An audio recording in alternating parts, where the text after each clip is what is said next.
Welcome to my channel. మనం చేయబోయే recipe readymade జున్ను అండి. ముందుగా కావాల్సినవి పాలు 1/2 లీటర్ పోసుకుంటున్నామండి.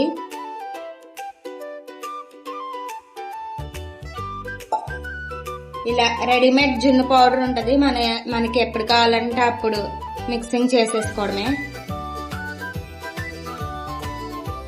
ఉండలు లేకుండా ఇది బాగా మిక్స్ చేసుకోవాలండి, అప్పుడే బాగుంటుంది. ఉండలు ఉంటే కనుక బాగోదండి. చూసారు కదా, ఇలాగా మొత్తం అంతా నీట్గా మిక్సింగ్ చేసుకోవాలి. ఇందులో ఒక 100 గ్రామ్స్ బెల్లం లేదా పంచదార వేసుకోవాలి. కళ్ళు మిరియాలు ఇలా నలగొట్టుకొని పౌడర్ ఇందులో వేసుకోవాలండి. చూసారు కదా, బెల్లం నియర్గా 100 గ్రామ్స్ అండి. మనం తీపి చూసుకొని వేసుకోవాలి. ఇది ఆల్రెడీ పౌడర్ కొంచెం తీపిగానే ఉంటుంది.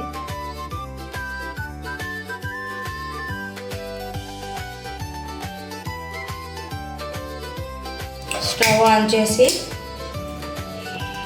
గిన్నె పెట్టి గిన్నెలో నీళ్ళు ఇలా పోసుకొని దానిలో మనం మిక్స్ చేసుకున్న పాలు ఉన్నాయి కదా, జున్ను పాలు ఇలా పెట్టుకొని